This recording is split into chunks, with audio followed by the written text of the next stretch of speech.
Everything changed the afternoon a detective from our county's financial crimes unit asked me a question that made no sense at the time. How long has your wife been training with Logan Pierce? I actually smiled. I thought I'd walked into the wrong office. I assumed they were investigating some kind of fraud involving an upscale fitness club or stolen memberships. Brooke had mentioned Logan before. He owned the gym where she'd been training for months. I figured his name was connected to whatever financial mess they were untangling. Then the detective reached across his desk and slid a thin folder toward me. Inside were photographs. Brooke wasn't lifting weights or stretching before a workout. She was walking hand in hand with Logan through a shopping district 20 miles from the gym. In another picture, they were sitting outside a restaurant, laughing over coffee. She wore the same smile I'd spent months trying to bring back into our marriage. I stared at the photographs until they stopped looking like someone else's life. As I stood to leave, the detective spoke quietly. Mr. Carter, you're not the only husband we've called. That sentence followed me all the way to the parking lot. For the first time in 11 years of marriage, I realized the truth about my life might already be sitting inside someone else's evidence file. Until that afternoon, I honestly believed Brooke and I had built the kind of life people spent years chasing. We had been married for 11 years in Franklin, Tennessee, raised 2 children who still believed every family ate dinner together most nights, and slowly built careers that kept the bills paid without making us rich. I owned a small electrical contracting business, and Brooke worked as a middle school counselor. Our lives weren't exciting, but they were dependable. At least, that was what I believed. 6 months earlier, Brooke announced she wanted to transform her life before turning 40.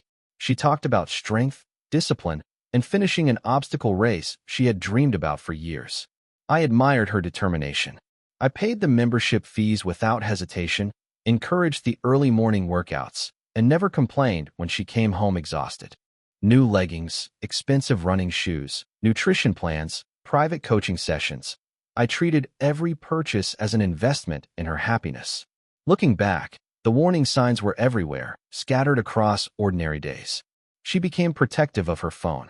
Dinner grew cold while I waited for messages saying training had run late. Weekend mornings disappeared into extra conditioning sessions. Every change came with a reasonable explanation, and I accepted every one because trusting my wife felt far easier than questioning her. I wasn't blind. I was simply committed to believing the woman I loved was still living the same life I thought we shared. The detective's question followed me home like a voice I couldn't silence. That evening, after the kids were asleep, I sat alone on the back patio and replayed the last 6 months one memory at a time. Suddenly, moments that had once seemed ordinary refused to stay that way. The missed family dinners because training always ran over schedule. The phone that never left Brooke's hand, even when she walked across the room. The anniversary reservation she canceled at the last minute because of what she called a school emergency. At the time, I'd believed every excuse without hesitation. Now each explanation felt carefully rehearsed. The memory that hurt the most was the morning our daughter fractured her wrist during soccer practice. I called Brooke 3 times, desperate for help at the emergency room. She texted back that she couldn't leave campus because parents were meeting with the principal. The detective later confirmed her phone had never been near the school that day. She had spent the afternoon across town near Logan's gym. I remembered sitting beside my daughter while she cried, telling her mom would come as soon as she could. Brooke arrived nearly 4 hours later carrying flowers and another believable story. None of those moments had looked suspicious by themselves. Together, they formed a pattern so clear that I could no longer pretend coincidence explained everything. For the first time, I stopped asking whether I was overthinking it. Instead, I began asking how much of my marriage had been built on lies. I didn't confront Brooke that night. I didn't demand to see her phone, search her car, or accuse her of anything I couldn't yet prove. By the time she came home, I had already decided that emotions would only cloud whatever came next. She kissed my cheek, apologized for another late workout, and asked if I'd saved any dinner. I nodded, warmed a plate, and watched her eat while talking about interval training and new fitness goals. Every word sounded normal, yet none of it reached me anymore. Something quiet had shifted inside me. I realized I was no longer listening as a husband trying to protect his marriage. I was listening as someone trying to understand how long the deception had been unfolding. That difference changed everything. I stopped asking where she planned to train the following day. I stopped offering to pick up the children so she could stay at the gym longer. I stopped filling uncomfortable silences with reassurance. Instead, I became patient. If the marriage I believed in had already ended without my knowledge, then rushing toward a confrontation would only leave me with more questions than answers. I wanted facts, not assumptions. I wanted a complete picture before making a decision that would permanently reshape my children's lives. For the first time since our wedding day, I accepted a painful possibility. The woman sleeping beside me might already belong to someone else, and the only thing still holding us together was a story neither of us truly lived anymore. If you've made it this far, this story clearly caught your attention. If you're enjoying it, drop a like on the video. It helps me see what kind of stories you want more of next. Let's keep going. For the next 2 weeks, I watched without interfering. Every Tuesday and Thursday, Brooke left the house wearing workout clothes and drove toward Logan's gym exactly as she always had. The difference was that I finally paid attention instead of taking her routine on faith. More than once, she turned into the parking lot, circled the building, then pulled behind a nearby wellness studio where cameras from the main entrance couldn't easily see her. 10 minutes later, Logan arrived in a black Range Rover. They never walked through the front door together. One entered first. The other followed several minutes later. When they left, they repeated the same routine in reverse. It looked practiced, not spontaneous. At home, I quietly reviewed our credit card statements after everyone had gone to bed. The charges painted a second timeline that Brooke had never mentioned. Private coaching sessions billed outside normal gym hours. Boutique hotels less than 30 miles away. Restaurants we had never visited together. Luxury spa appointments on afternoons. She claimed to be meeting anxious parents at school. Every receipt matched another excuse I had accepted without question. I didn't need dramatic evidence anymore. The truth was hiding in ordinary transactions, small enough to escape notice until someone placed them side by side. With every passing day, doubt gave way to certainty. I wasn't uncovering a brief affair born from bad decisions. I was watching the careful construction of an entirely separate life, one that had been growing quietly beside mine for months. The story stopped being only about my marriage the following Monday. The detective called again and asked if I could come back to his office. This time he didn't show me photographs.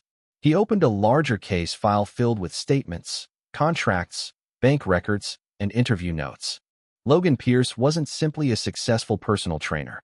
According to investigators, he had spent years targeting married women with expensive coaching programs that gradually became deeply personal relationships.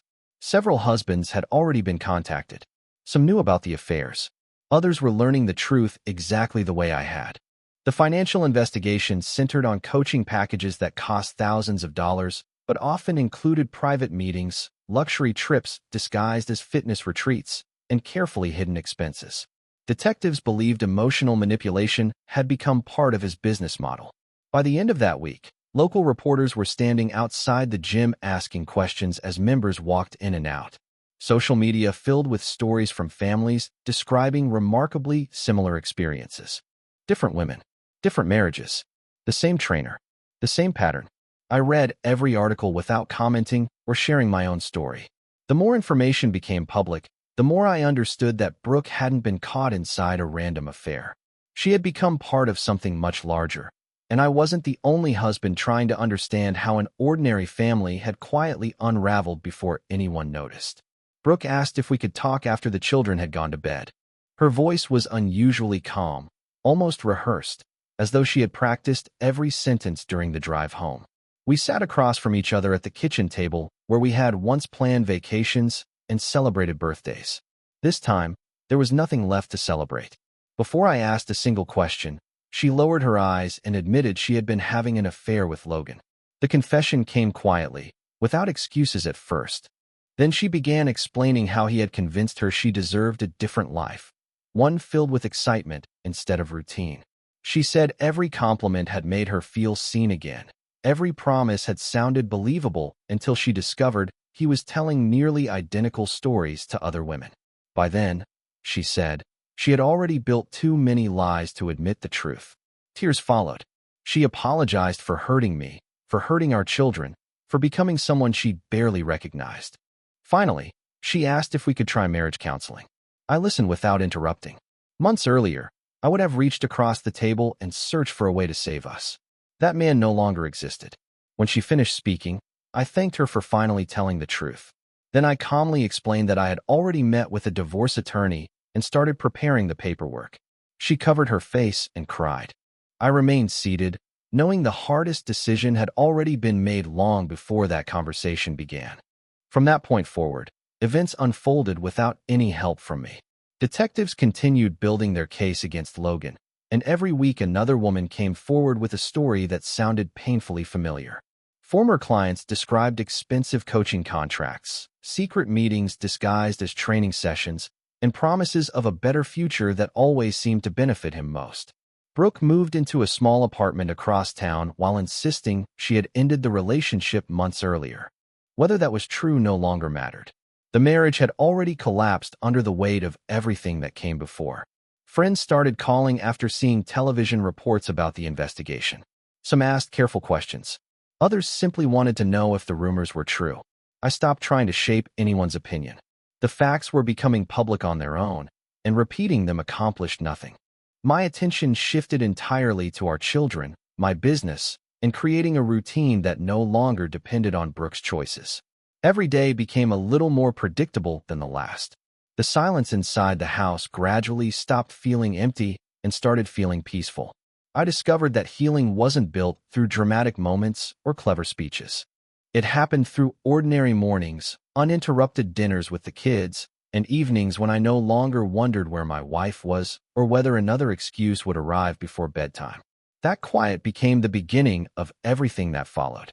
Our divorce became final the following spring on a rainy Thursday morning that felt strangely ordinary. There were no dramatic courtroom speeches, no angry arguments in the hallway, and no last-minute attempt to change either of our minds. We signed the remaining documents, answered the judge's routine questions, and walked out through separate doors. I expected to feel relief, maybe even satisfaction, but neither emotion arrived. Instead, I felt a quiet sense of acceptance that had been growing for months. The hardest part had never been discovering Brooke's affair. It had been realizing how many chances I had given my own instincts to stay silent, because believing the truth seemed too painful. Every overlooked excuse, every canceled plan, every uneasy feeling I explained away had slowly taught me to doubt myself instead of the evidence sitting in front of me. Looking back, I understood that the marriage hadn't ended inside a courtroom or even inside the detective's office. It had ended one small compromise at a time until there was almost nothing genuine left between us. Letting go wasn't a single decision made on one unforgettable day. It happened quietly through hundreds of ordinary moments, each one loosening my grip on a life that no longer existed. By the time the judge declared our marriage legally over, my heart had already accepted what the paperwork simply confirmed at last forever. Today, when people ask what happened to my marriage, I usually tell them it ended long before the divorce papers were signed. The legal process only confirmed what had already become true in our daily lives. Brooke's fitness journey wasn't what destroyed us. Exercise never ends a marriage. Deception does. The moment she began building a new life while pretending to live the old one, our future together quietly disappeared. Learning about Logan and the investigation answered questions I had carried for months, but it also taught me something far more important. Trusting my instincts isn't the same as living in suspicion. Sometimes the smallest inconsistencies deserve attention before they become permanent damage. I don't hate Brooke, and I don't waste energy wondering what might have happened if I had acted sooner. My future no longer depends on the choices she made or the lies she believed. It depends on the decisions I make every day for myself and for our children. That quiet understanding gave me something I thought I'd lost forever: peace. That's the end of the story. If you made it all the way here, consider subscribing to stay with us. I've placed a couple of recommended videos for you, so pick one and keep watching. I'll see you in the next story.